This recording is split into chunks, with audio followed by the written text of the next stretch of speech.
자, 오늘 그레이스타임 시작하는 첫 문장이 닷새 후에라는 단어로 시작합니다. 예루살렘에서 바울을 죽이려고 하는 유대인 무리가 있죠. 로마 군인들이 그 바울을 그 유대인에게서 안전하게 구출해서 예루살렘 위쪽의 바닷가에 있는 로마의 도시 가이사랴로 이동했습니다. 그리고 나서 로마에서 파견한 총독 벨릭스를 만난 지 5일 후, 그게 바로 닷새 후를 이야기합니다. 그 닷새 후에 바울을 데리고 예루살렘으로 내려가서 유대인의 법정에 세우려고 대제사장 아나니아와 장로들이 변호사 더들로를 데리고 가이사랴로 찾아왔습니다. 유대인들이 바울을 예루살렘으로 데려와서 재판을 해야 되는 이유는 무엇일까? 로마는 정치와 종교가 분리되어 있어서 로마 제국의 위협이 되지 않는 이상 그 식민지의 종교적 갈등이나 문제들은 죄로 취급하지 않고 너희들끼리 해결해라 라는 식의 태도를 가지고 있죠. 그래서 로마의 법으로는 바울이 무죄로 풀려나올 게 뻔합니다. 그러다 보니 유대의 지도자들은 어떻게 해서든 바울을 죽이기 위해서 그를 예루살렘으로 끌고 내려와서 또 계획을 세우기는 그의 공회에서 재판도 하기 전에 바울을 죽이려는 계획을 가지고 있습니다. 그래서 가이사랴로 찾아온 대제사장 아나니아와 장로들은 더들로라고 하는 변호사를 앞세워서 로마의 총독 벨릭스를 설득시켜 바울을 빼앗아야 하는 입장입니다. 그래서 그 변호사 더들로가 총독 벨릭스 앞에서 바울을 고소합니다. 그 3절에서 4절까지 이어지는 더들로의 인사말은 그냥 듣기에도 귀가 간지러운 총독 벨릭스의 환심을 얻기 위한 인사말이죠. 보니까 벨릭스 각하여 우리가 당신을 힘입어 태평을 누리고 또 이 민족이 당신의 선견을 인하여 여러 가지로 개량된 것을 우리가 어느 모양으로나 어느 곳에서나 감사무지하옵나이다. 당신을 더 괴롭게 아니하려 하여 우리가 대강 여짜옵나니 관영하여 들으시기를 원하나이다 하면서 이야기를 시작합니다. 그래서 계속 이어서 바울의 죄에 대해서 고소를 하는데 5절에 보니까 세 가지를 가지고 얘기를 합니다. 첫 번째는 이 사람은 연병이라. 두 번째는 이 사람은 천하에 퍼진 유대인들을 다 소욕해 하는 자요. 세 번째는 나사렛 이단의 괴수라 하고 더들로가 바울을 고소했고요. 이 내용을 보면은 첫 번째 전염병이라는 거는 뭐 뻔한 얘기죠. 전염병처럼 매우 위험한 사람이다라고 얘기한 거고요. 두 번째는 얘기한 대로 퍼져 있는 유대인들을 소동케 하는 그런 사람들이고, 세 번째는 나사렛 이단의 괴수다. 저들은 이제 예루살렘에서 합법적으로 있는 유대인의 지도부죠. 그런데 예수는 예루살렘 출신도 아니고 나사렛 출신으로 지역적인 근거지를 두고 있는, 다시 말하면 공식적으로 로마 정부에게 인정받지 못한 그러한 사람이다.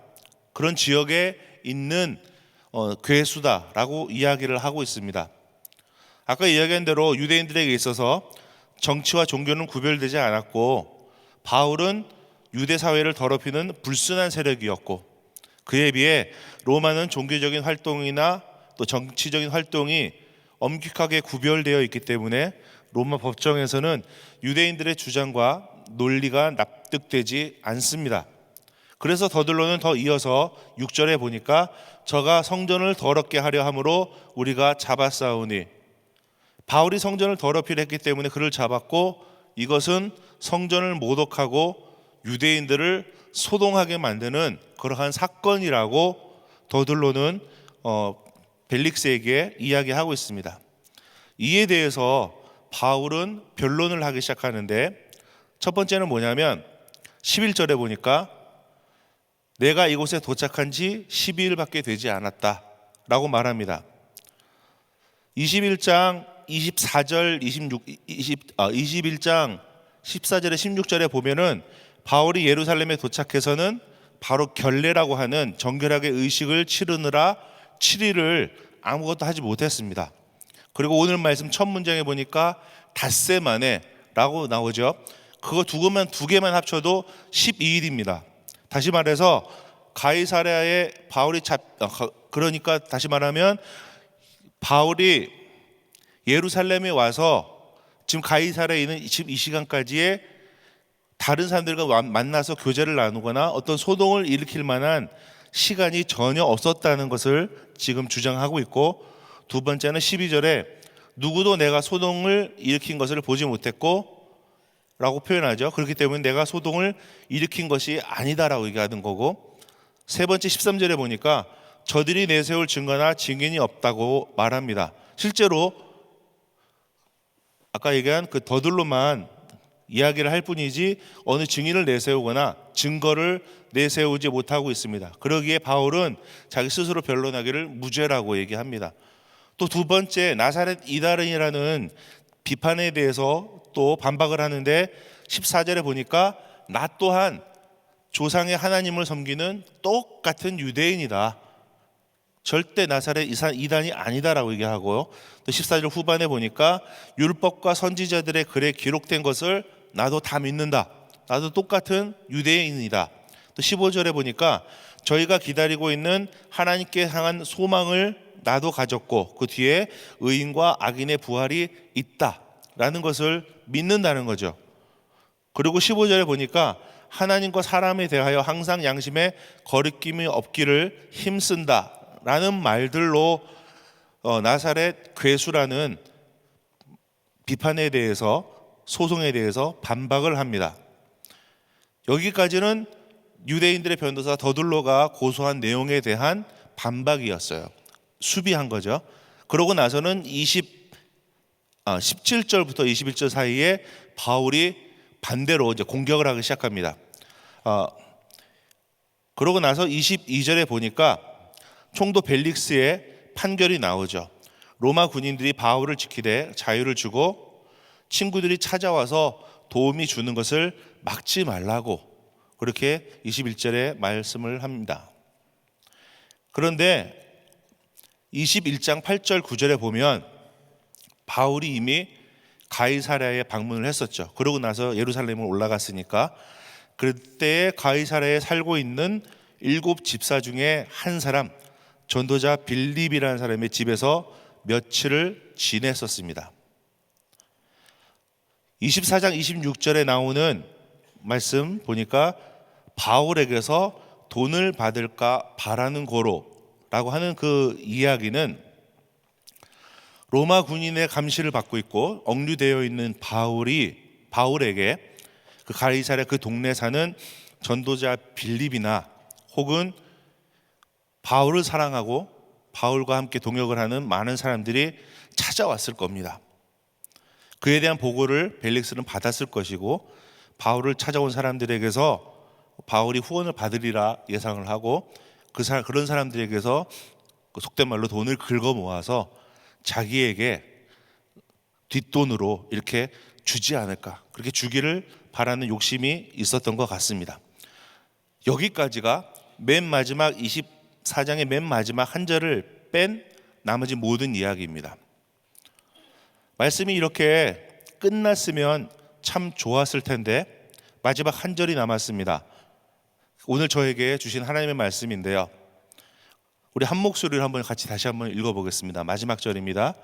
이태를 보내고 보르기오 베스도가 벨릭스의 소임을 대신하니 벨릭스가 유대인의 마음을 얻고자 하여 바울을 구류하여 두니라.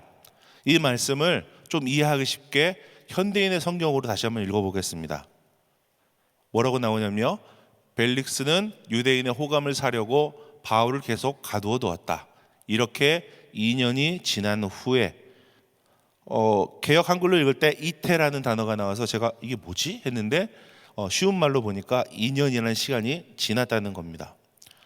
바울이 목숨을 걸고 예루살렘에 와서 유대 지도층과 법정 다툼을 하고 또 승리했습니다. 그렇기 때문에 이제는 자유해지고 다시 복음을 전할 수 있으리라 예상했던 그런 상황에서 바울은 이틀도 아니고 또 2달도 아니고 무려 2년 동안 가이사랴에 묶여서 아무것도 할 수 없었습니다. 이 도무지 이해할 수 없는 상황입니다. 이제 죽음이라는 위협도 끝나고 감사함으로 새로운 사역을 시작해야 되는 때인데, 이러한 때에 또 다른 2년이란 긴 시간 동안에 아무것도 할 수 없는 어두움을 통과해야 됩니다. 하나님은 왜 이런 시간을 바울에게 허락하셨을까? 바울만 이런 어려움이 있는가? 혹은 우리에게는 없지 않은가? 사실상 우리에게도 오랫동안 기도하던 삶의 어려움들이 있죠. 근데 그 어려움들이 응답을 받고 끝나면 그 다음에 새로운 세계가 열리고 행복한 세상이 되어야 되는데, 사실은 그렇지 않습니다. 환란이 끝나고 났더니 또 다른 어려움이 찾아오는 것을 우리가 종종 경험합니다. 저 또한 말씀을 전하면서 소망의 복음, 기쁨의 복음, 승리의 복음을 전해야 되는데, 어려움 후에 또 다른 어려움이 온다라는 이야기를 꺼내는 게 너무 불편했어요. 그래서 이 말씀을 가지고 어떻게 전해야 되나 하고 며칠 동안을 이렇게 기도하면서 끙끙 앓고 있었습니다. 그랬는데 중동에서 사역하고 있는 저희 친구 선교사가 미국에 들어왔습니다. 이 선교사님은 제 군대 후배입니다. 군대 말로 쫄따구라고 하죠. 딱 2달 후배인데 20년이 넘도록 연락을 전혀 안 하고 있었는데, 알고 지낸 어느 선교사님이 어느 날 저한테 연락을 하셨어요. 그래서 최아무개를 아냐? 그래서 알죠. 그 친구를 어떻게 아세요? 그랬더니 당신과 같은 지역에서 지금 선교사로 있다는 거예요. 그래서 제가 뭐라고 했냐면, 걔가 선교사를 해요? 그 친구는 나중에 얘기를 듣고 그 사람이 목사예요? 이랬겠죠. 그래서 서로 전혀 어렸을 때 누렸던 삶과 전혀 다른 삶을 살고 있더라고요. 너무 감사한 일이죠. 그래서 이 친구랑 이 선교사님이랑 이제 연결이 돼가지고 교제를 나누기 시작했는데, 이 최 선교사님이 우리 교회 선교사 훈련에 들어와서 다시 또 훈련을 받고 또 파송을 받아서 우리 교회 선교사님이 되었습니다. 이게 하나님이 이런 참 만남을 허락하십니다. 여튼 며칠 동안 한참 응답을 기다리면서 기도하고 있는데, 이 최 선교사님을 만나서 식사를 하기로 했던 적이 있어요. 그래서 이야기를 나누는 중에 그 이야기 속에서 제 고민의 답을 얻는 하나님의 음성을 듣게 됩니다. 중동에서는 뭐 뻔한 얘기지만 하나님의 복음을 전하게 되면 비밀 경찰이나 이런 사람들이 지켜본답니다.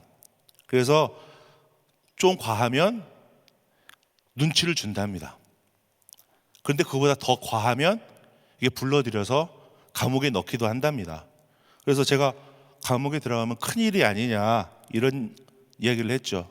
말도 못한 고난도 있고 어려울 텐데 하고 얘기했더니 꼭 그렇지는 않다면서 다른 기회가 있다고, 다른 어떤 유익이 있다고 얘기를 하는데, 그것이 뭐냐면, 첫 번째는 감옥에 갇히게 되면, 선교사가 감옥에 갇히게 되면 이 소식을 파송한 교회도 듣게 되고 자기의 출신 교회도 듣게 되고 또 함께 교제하고 말씀을 나누는 모든 사람들이 그 이야기를 듣게 된다는 거예요. 그렇게 되면 당연히 그 선교사님을 위해서 함께 엎드려 기도하는 시간이 생긴다는 거예요. 그게 교회를 더 튼튼하게 하고 이 선교사님의 심령을 더 단단하게 만드는 너무 귀한 시간이 된다는 거예요. 바울에게도 마찬가지 아닐까요? 가이사랴에 2년 동안 묶여 있을 때 이 소식을 들은 많은 동역자들이 찾아오거나 또 편지를 하거나 또 기도하면서 바울과 함께 동역을 하지 않았을까? 그렇기 때문에 그 시간이, 2년이라는 시간이 결코 허비된 허송 세월이 아니라 하나님께 드려지는 귀한 시간이 되지 않았을까 하는 이야기를 하더라고요. 두 번째는 선교사님이 쉼을 얻게 된다는 거예요. 그 쉼이 뭐냐면 새로운 비전을, 지금까지 바쁘게 일하느라고 꿈꾸지 못했던 새로운 비전들을 다시 세울 수 있는, 그래서 말씀을 다시 읽고 앞으로 사역에 대해서 깊이 묵상하는 그런 귀한 시간이 된다는 거예요. 바울도 이렇게 2년이라는 시간 동안에 제자들과 또는 각 교회들과 깊은 교제를 나눴을 것이고, 앞으로의 사역에 대해서 특별히 20장 24절에 보니까 나의 달려갈 길과 예수께 받은 사명 곧 하나님의 은혜의 복음 증거하는 일을 마치려 하는 그 사역을 감당할 때 하나님께서 기름을 부어주셔서 예루살렘 혹은 가이사랴에서 사역이 끝나는 것이 아니라, 내일 나누는 얘기겠지만 먼 곳에 있는 로마에까지 복음을 전하는 바울의 사역을 지경을 넓힐 수 있는 그러한 계획을 세울 수 있는 하나님의 시간이 주어진 것이라고 저는 믿습니다. 또 세 번째는 뭐냐면, 선교사님들과 우리 선교사님들의 제자들의 사역의 지경이 넓어진다는 겁니다. 그 속되게 얘기하면 죄수들이 감옥에 갔다 오면 별 하나 달았다고 이렇게 표현하잖아요. 그것처럼 선교사님과 제자들도 그렇게 감옥에 갔다 오면 이제 주변 사람들이 이제 주의 종 다 됐네 하고 인정을 해주는 분위기가 있다는 겁니다. 그래서 이전에는 특별히 이제 현지 사역자들은 오랜 시간 검증된 사람이 아니니까 혹시 언제 이렇게 마음이 바뀌거나 상황이 바뀌었을 때 또 다른 말을 하거나 다른 생각을 하는 것이 아닐까 하는 걱정을 하고 좀 그런 불편한 시선이 있는데, 이게 감옥까지 다녀오게 되면 이 사람은 확실히 우리의 동역자구나 하고 이렇게 품어주는 그런 무드가 있다는 거예요. 그 얘기를 들으면서 하고 저는 새로운 눈이 열렸더랬습니다. 그래서 바울에게도 아직 바울에 대해 확신을 갖지 못했던 사람들이 있었다면, 그 고난을 당하는 바울을 보면서 바울이 주의 종이구나 하면서 확신을 갖는 사람들이 있지 않았을까 하는 생각도 해봅니다. 이렇게 최 선교사님과 대화를 나누는 중에 오늘 말씀에 답을 제가 얻고 얼마나 기분이 좋았는지 모릅니다. 그래서 그날 선교사님 부부에게 맛있는 식사와 후식까지 제가 섬겼더랬습니다. 근데 오늘 말씀을 전하면서 보니까 오늘 예배가 끝나면 또 섬겨야 될 것 같은 생각이 듭니다. 자, 여러분의 삶은 어떠합니까? 혹시 바울이 2년 동안 가이사랴에 갇혀 있던 것처럼 여러분의 삶도 풀리지 않는 문제로 막혀 있는 사람은 있지 않으십니까? 그 시간이 오히려 나를 사랑해주는 동역자들과 함께 기도하는 시간이 될 수 있습니다. 또 그 시간들이 하나님에 대한 비전을 꿈꾸고 계획하는 시간이 될 수 있습니다. 또 그 시간이 내가 하나님의 신실한 종이라고 확증받을 수 있는 시간이 될 수 있습니다. 찬송가에 이런 가사가 있습니다. 나의 갈 길 다 가도록 예수 인도하시니 내 주 안에 있는 긍휼 어찌 의심하리요. 믿음으로 사는 자는 하늘 위로 받겠네. 무슨 일을 만나든지 만사형통하리라. 나의 삶에 어떤 어려움이 있다 하더라도 우리 주님은 나를 인도하시고 여러분들을 인도하십니다. 예수를 믿는 우리에게는 하나님의 위로가 분명히 함께 하시는 줄로 믿습니다. 특별히 먼 이국 땅에서 사역하시는 우리 선교사님들의 삶의 가정에 수많은 어려움들이 찾아오죠. 그런 어려움이 있다 하더라도 우리 주님께서 선교사님들의 가정들을, 사역들을 인도하여 주실 줄로 믿습니다. 또 오늘 함께 예배드린 우리 은혜한교회 모든 성도님들 모두에게도 하나님의 동일한 은혜가 함께 하실 줄로 믿습니다. 그렇게 주님 붙잡고 나가는 여러분들 되시기를 축복합니다. 기도하겠습니다. 주님, 바울이 고난 후에 또 다른 고난을 만나 좌절하고 낭망할 수밖에 없는 그때에 하나님이 위로자들을 보내주시고 사역에 또 다른 비전을 주시고 다시금 성장할 수 있는 귀한 시간을 주셨음에 감사드립니다. 우리 성도님들에게도 동일한 은혜로 함께 하시되 어려움이 가득할 때 위로해 줄 수 있는 성도님들을 만나게 하시고 삶에 하나님의 비전을 가득 채워주시고 또 오히려 하나님의 백성으로 성장할 수 있도록 어둠이 기회가 될 수 있도록 주님 축복하시고 인도하여 주시옵소서. 예수님의 이름으로 기도했습니다. 아멘. 우리 말씀 생각하시면서 나의 갈 길 다가도록 같이 찬양합니다.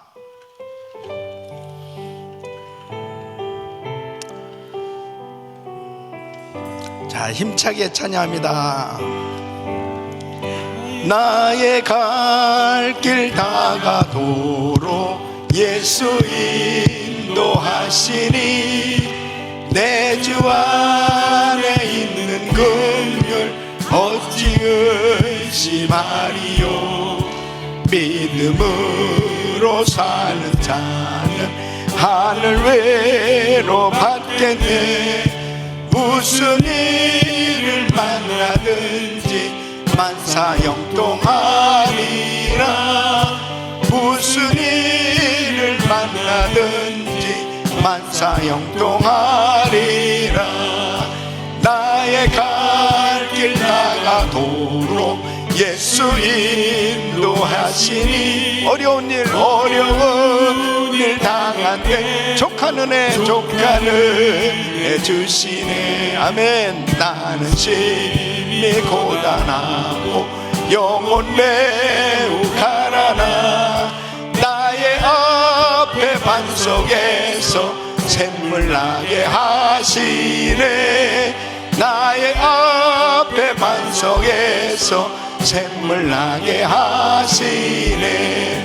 나의 갈 길 나가도록 예수 인도하시니 그의 사랑 어찌 큰지 말로 할 수 없도다. 성령 감화 받은 영혼 하늘나라 갈 때에 영영 부를 나의 찬송 예수 인도하셨네. 영영 부를 나의 찬송 예수 인도하셨네. 아멘.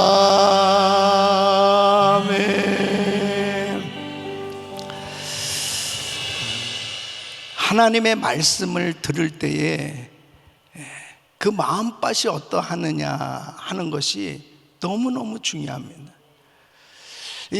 이 바울을 통해서 복음이 전해질 때마다 반드시 두 종류의 부류로 이게 나눠집니다. 말씀을 받는 사람이 있고 그리고 반대하는 사람이 있어요. 그 말씀을 받는 사람은 영생을 얻고 놀라운 구원의 은혜를 받는데 말씀을 받지 못하는 사람은 참 안타깝게 대적자로 그냥 끝나는 것입니다. 지금 이 대제사장 이 아나니아가 이 변호사를 데리고 와가지고 이 사람은 지금 유대인들을 천하의 유대인들을 소욕해 하는 이 연병이라 이 전염병을 퍼뜨리듯이 나사렛 이단의 괴수로 이렇게 이 성전을 모독하고 우리 도를 더럽히는 사람이다 그러면서 이 바울을 잘못됐다고 지금 고소하고 있잖아요. 그래서 이 사도 바울은 지금 아주 조목조목 내가 똑같이 유대인으로서 이렇게 하나님의 도를 깨닫고 그렇게 믿고 섬기는 사람이라고 자기를 증거하고 있지만 이 사람들이 전혀 받아들이지 않아요. 근데 제일 안타까운 사람이 누구냐면 이 벨릭스 총독이에요. 이 벨릭스 총독은 지금 이 부활에 관한 도를 알고 있었어요. 그 자기 부인이 유대 여자란 말이에요. 그래서 어쨌든지 간에 이 유대교에 대해서 많이 들었던 것 같은데 결국은 자기 부인하고 와가지고 개인적으로 이제 바울을 통해서 예수 믿는 도를 듣기 시작한단 말이에요. 그래서 오늘 이 말씀을 보면은 의와 절제와 장차오는 심판에 대해서 말씀을 증거할 때 이 사람이 두려웠다고 그랬어요. 마음에 두려워. 그러면 예수님을 영접하면 되는데 참 안타까운 게 이제 됐으니까 시방을 가라, 지금은 가라, 내가 나중에 이 틈이 있으면 부르겠다. 그러고서 그 시간을 또 넘겨요. 예수님 영접하면 되는데, 그 다음에는 또 자주 불렀다고 그랬습니다. 자주 불러서 말씀을 들었는데, 그 말씀을 듣고서 변화를 받았으면 얼마나 좋겠어요. 근데 보니까 돈을 좀 받을까 하여 자주 불렀다. 돈을 좀 받을까 하여. 그런데 나중에 보니까 유대인들에게 환심을 얻기 위해서 바울을 더 구려했다. 참 안타까워요. 그러니까 복음을 듣고 구원받을 수 있는 기회가 있었는데, 그 마음밭이 옥토가 되지 못하니까 결국은 그 엄청난 은혜와 축복을 놓쳐버렸습니다. 여러분, 정말 하나님의 말씀을 받을 때 주의 음성이 들려진다는 건 축복이고요. 그리고 그 말씀을 정말 받고 순종할 수 있어야 하나님의 말씀의 역사가 나타나는 것입니다. 내 마음밭이 길가와 같고 돌짝밭과 같고 가시떨기 같은 그러한 세상적인 것으로 가득 차 있어서는 절대 열매가 맺어지지 않습니다. 우리 이 심령의 이 밭을 다 기경시켜 버려야 돼.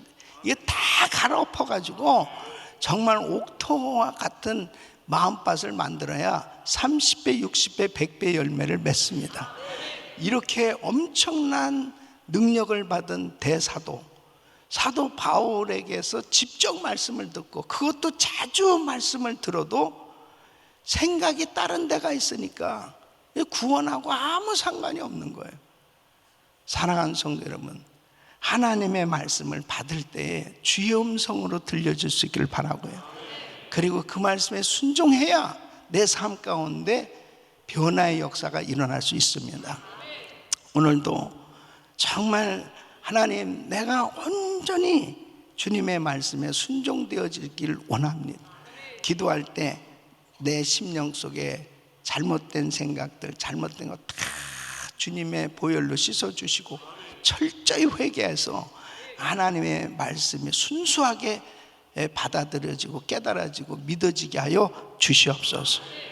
두 손을 가슴에 모으시고 몸이 아픈 날 아픈 곳에 손 얹으십시오. 거룩하신 아버지 하나님, 아버지 하나님의 말씀이 들려올 때마다 참으로 깨달아질 수 있게 하여 주시옵시고, 하나님 마음에 항상 하나님의 말씀을 순수하게 받을 수 있는 은혜가 있게 하여 주시옵소서. 이 시간도 연약한 육신들을 안수하여 주시고 강건케 하여 주시옵소서. 예수 그리스도 이름으로 병원하니 모든 병만은 떠나 갈지어다. 암세포는 없어질지어다. 황장이 우울증 불면증 떠나 갈지어다. 주여 역사하여 주시옵소서. 우리 단기 선교팀들 나가서 말씀을 증거하고 있습니다. 주여 그 복음을 받아들이지 못하게 미혹해 하는 사단의 세력들을 쫓아 주시옵시고, 복음 증거할 때마다 주여 그 마음문이 열려지고 예수님을 영접하는 역사가 일어나게 하여 주시옵시고, 성령 받는 역사가 일어나게 하여 주옵소서. 우리 선교사님들 사역의 현장마다 아버지 하나님, 이 미혹해 하는 영, 복음을 받아들이지 못하는 견고한 진을 치고 있는 무슬림 지역과 공산 지역, 또 아버지 곳곳에 주의 성령님 역사하여 주셔서 그 심령들이 열려지게 하여 주시옵시고, 복음이 전해지게 하여 주시옵소서. 변화의 역사가 일어나게 하여 주시옵소서. 주여 도와 주시옵소서. 이제는 우리 주 예수 그리스도의 은혜와 우리 하나님 아버지의 충만하신 사랑과 성령님의 감동 감화 교통 충만하신 은총이 하나님의 말씀을 들을 때에 우리의 심령이 옥토와 같이 하나님의 말씀을 그대로 받고 30배, 60배, 100배 열매가 맺어지기를 원합니다. 복음이 전해질 때마다 참으로 구원의 역사가 일어나는 놀라운 은혜가 있기를 원하는 모든 성도들 머리 위에 이제부터 영원토록 함께 있을지어다. 아멘. 아멘.